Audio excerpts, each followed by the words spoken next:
मुझे तो बोलने में भी सारा संकोच हो रहा है। मान्यवर ये रख सके और हम अपनी बात भी पूरी नहीं कर पाते सर, क्योंकि आप वहां से ऑर्डर कर देते हो कि खत्म करो खत्म खत्म। स्पीकर साहब की निष्ठा पर सवाल करने वाला जो प्रस्ताव रखा है। Honourable speaker Birla ji is very kind enough to you, he has given you opportunity. बोलूं सर? बोलूं सर? प्लीज। धन्यवाद सर। चंद्रशेखर जी, आपने मुझे अविश्वास प्रस्ताव पे मेरी बात रखने का मौका दिया है सर। मैं धन्यवाद फूले, साहू, अंबेडकर, काशीराम साहब, बीपी मंडल साहब, उन तमाम महापुरुषों को जिन्होंने संघर्ष किया, जिनकी वजह से संवैधानिक व्यवस्था आई, और भारतीय संविधान को भी धन्यवाद दूंगा उसके प्रोसीजर को सर, उसकी वजह से आज हम लोग यहाँ हैं। मान्यवर बाबा साहब अंबेडकर ने कहा था कि स्पीकर के कर्तव्यों के बारे में कि स्पीकर को निष्पक्ष और स्वतंत्र होना चाहिए, उसे सदन के नियमों और प्रक्रियाओं का पालन करना चाहिए और सभी सदस्यों के साथ समान व्यवहार करना चाहिए। उन्होंने यह भी कहा कि स्पीकर को सदन की कार्रवाई को सुचारू रूप से चलाने के लिए आवश्यक कदम उठाने चाहिए, उसे सदन के सदस्यों को अपने विचार व्यक्त करने का अवसर देना चाहिए और सदन की गरिमा बनाए रखना चाहिए। बाबा साहब ने स्पीकर की भूमिका को बहुत महत्वपूर्ण माना और कहा कि वो सदन के संरक्षक हैं। कभी सर इधर से अव्यवस्था होती है, कभी इधर ये वाले नहीं चाहते, सत्ता पक्ष वाले, और हाउस डिजोल्व हो जाता है सर। और हम जहां से चुन के आते हैं सर, वो लोग उम्मीद करके बैठते हैं कि इस आदमी को वोट दिया है, ये जाके हमारे विषय को उठाएगा, और हम ठगे से होकर चले जाते हैं सर। यहाँ से कितने ऐसे रूलिंग है सर, चाहे वो शॉर्ट नोटिस हो, चाहे हाफ ऑल टाइम हो सर, एडजमेंट मोशन हो सर, आज तक नहीं देखा हमने। कॉलिंग अटेंशन पे अभी तक वो नहीं हुई। 193, 184 सर, इतने हमने दिए, कहीं गायब हो गए, पता ही नहीं चला सर। ईरान पे चर्चा होनी चाहिए थी सर, हल्ला मचा। क्यों सर? क्योंकि गैस के दाम बढ़ रहे हैं और ऑयल की भी दिक्कत सर देश में पैदा हो रही है।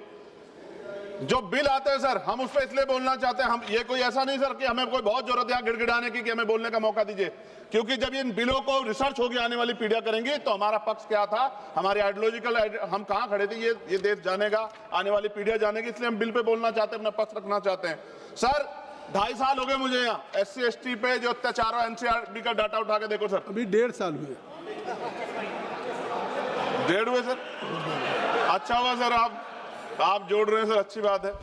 1.5 हुआ सर, इसलिए जोड़ रहे हैं, डिप्टी स्पीकर बनना है उनको। चलिए सर, जो भी मैं कह रहा हूं सर, NCRB का डेटा जो कहता है सर, लाखों बच्चों पे, दलितों पे, पिछड़ों पे, आदिवासियों पे हत्याएं होती हैं सर, क्यों नहीं चर्चा होती इस हाउस में सर? क्या उनकी माओ का दर्द नहीं होता पैदा करते? क्या दलित, पिछड़े, आदिवासी सर इंसान नहीं है सर? सर जयसलाल सरोज को सर जला के मार दिया, कफ्ताड़ की माँ बेटी को सर अन्याय, और तरुण की हत्या कर दी सर दिल्ली में। आप मेरा सर दिक्कत ये है हम लोगों की, अगर हम यहाँ नहीं बोलते हैं तो हमारे क्षेत्र के लोग कहते हैं कि बोलना चाहते हैं, यहाँ लड़ते हैं तो हम ऐसे दिखते जैसे हम सर भीख मांग रहे हो, अपमान का घूंट पीते हैं सर हम इस सेशन में कि हम अपनी बात को रख सके, और हम अपनी बात भी पूरी नहीं कर पाते सर, क्योंकि आप वहां से ऑर्डर कर देते हो कि खत्म करो खत्म खत्म। हमने तो आदरणीय होम मिनिस्टर बैठे, उनसे आग्रह किया कि सर आप चैम्बर में चले जाओ थोड़ी देर, कम से कम हम लोग बोल लेंगे अपने लोगों के विषय के बारे में, क्योंकि जब से वो बैठे हैं जिस तरह के इनसिक्योर आप हो रहे हैं वो तो किसी छिपावा नहीं है सर, बिल्कुल नहीं छिपावा है। मैं तो आग्रह करूंगा आदरणीय गृह मंत्री जी थोड़ी देर बैठ जाए सर, तो हम लोग को बोलने का मौका मिल जाए। सर एक सेकंड, आप सबको समय मिल रहा है सर, आप बहुत, आपका सबसे ज्यादा आप चेक कर लो, सबसे ज्यादा आपका होता है सर। डिप्टी स्पीकर नहीं बनाया गया सर, चेयर और पैनल की जरूरत नहीं पड़ती आज, अगर डिप्टी स्पीकर बन जाता। सर जब हम प्रोटेस्ट करते थे तो बहुत सारे IB के अधिकारी हमें वहां बाहर मिलते थे सर, आजकल हम उनको अंदर भी देख रहे हैं। क्या स्पीकर साहब को पता है इस बारे में?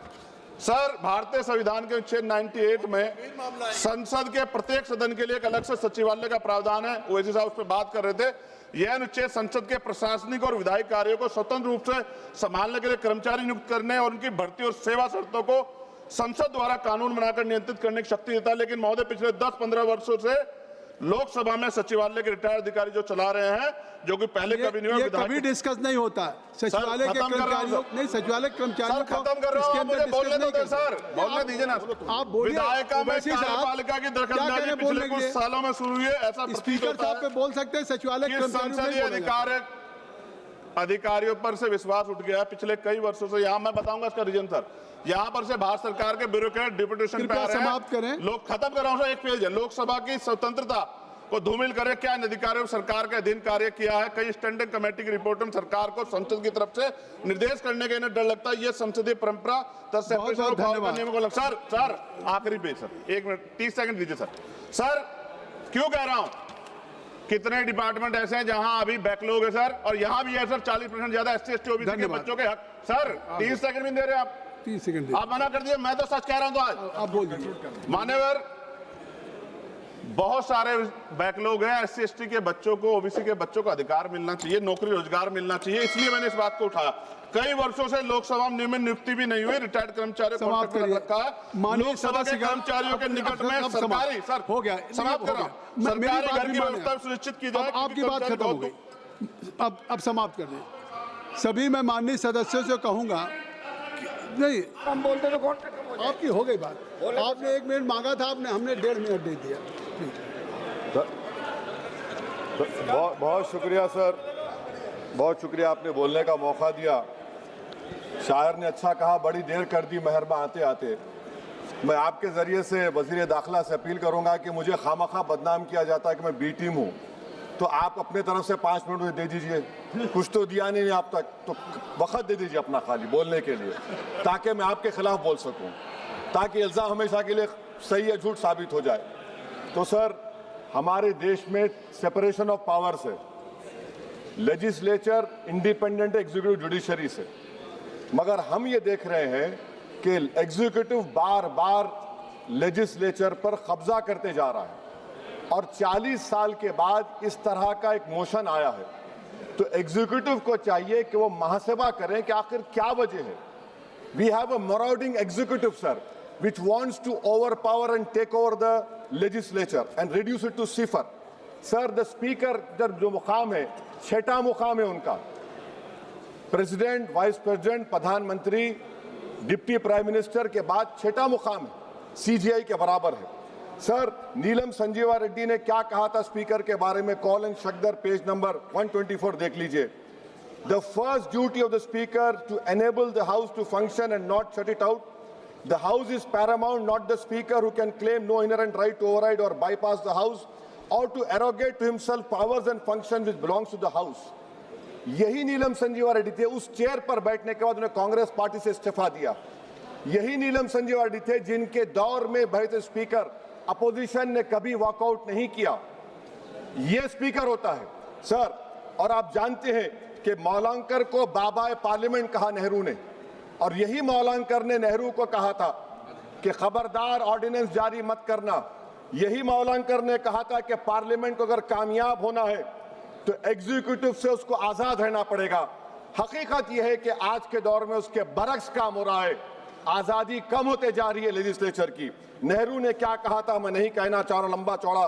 सोमनाथ चटर्जी ने इसी कुर्सी पर बैठकर सुप्रीम कोर्ट की नोटिस को नकारा और कहा कि सुप्रीम कोर्ट को कोई अख्तियार नहीं है लोकसभा के अंदरूनी प्रोसीडिंग में मदाखलत करने का।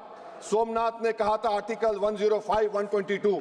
सर, यह बहुत से लोग नहीं जानते, 1962 में मरीराम बागरी MP थे हिसार के। कौन थे शख्स जिसको नेहरू ने कहा इज वेरी ट्रबलसम? कौन था मरीराम बागरी जिसको 7 दिन के लिए डिसरप्शन पर सस्पेंड कर दिया गया, 30 दिन के लिए स्पीकर ने बैन कर दिया। नेहरू के घर पर जाकर प्रोटेस्ट किया, पुलिस ने FIR दर्ज किया, पुलिस अरेस्ट करने आई, और ये बागरी साहब हुकुम सिंह स्पीकर के पास आकर के मुझे अरेस्ट से बचा लीजिए। स्पीकर ने कहा कि पार्लियामेंट के उस ग्राउंड में जाकर रह जाओ। बागरी साहब ने टेंट लगाया वहां पर, अरेस्ट नहीं कर सकी पुलिस। 65 में पार्लियामेंट से बाहर निकले, पुलिस ने अरेस्ट कर लिया।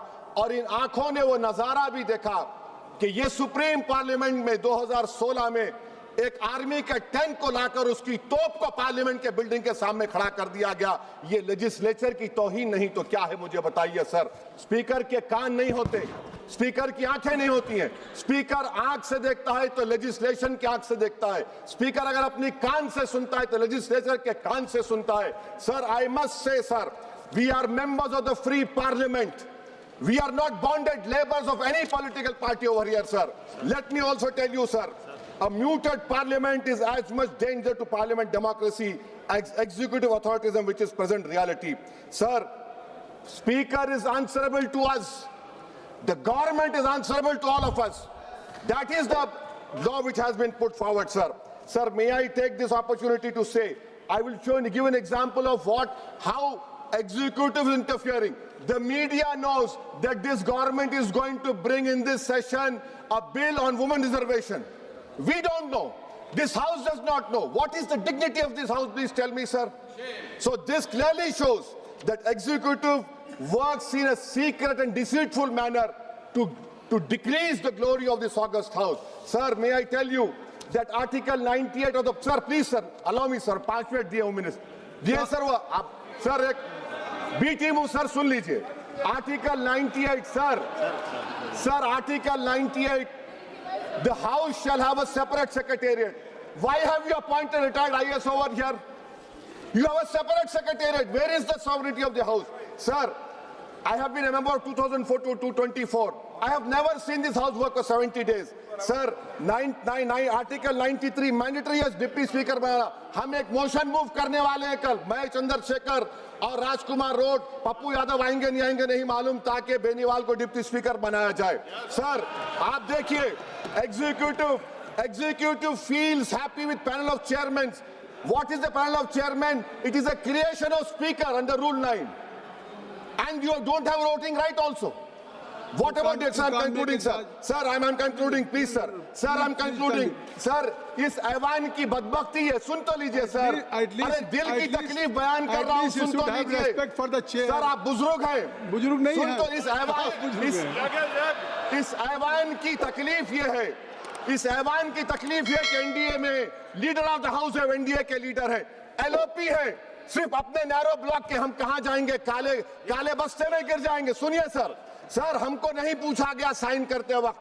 एलओपी कहते अपोजिशन यूनिटी के नाम पे हम गुलाम बन जाएंगे क्या? नहीं बनेंगे गुलाम. वाइस प्रेसिडेंट का इलेक्शन आपने नहीं पूछा हमको.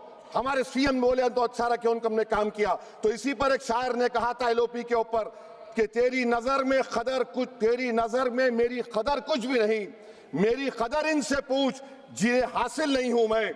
सर, मैं गांधी के इस सेइंग पर खत्म करता हूं कि if you are right, you know it, speak your mind. Even if you are minority vote, the truth is still the truth. I am in a minority one, sir, but I'll speak the truth.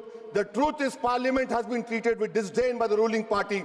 It has been treated with neglect by the opposition parties. And I conclude by saying that whatever is written in the Constitution is sacrosanct and sanctimonious. What I tried to raise the point of order exactly this, and my reservation to this motion of removal is that it doesn't address the malice. It only is attacking the symptom of the fountainhead, that executive. Chandrasekhar ji. I offer my best wishes to Om Birla. I hope that he will stop the executive encroachment into legislature. I remain neutral. धन्यवाद. Honorable Speaker, Birla ji is very kind enough to you.